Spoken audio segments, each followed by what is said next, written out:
Херсонской области прошел сход граждан, обеспокоенных конфликтом между украинскими вооруженными силами и гражданским формированием «Аскер».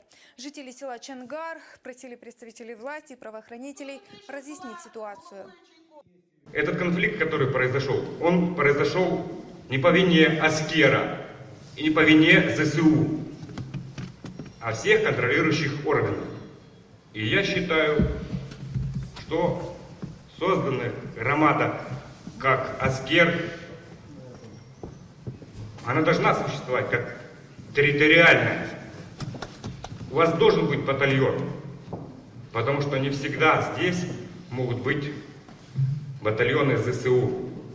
Дайте крымское подразделение Сбройных сил Украины. Дайте, почему крымское?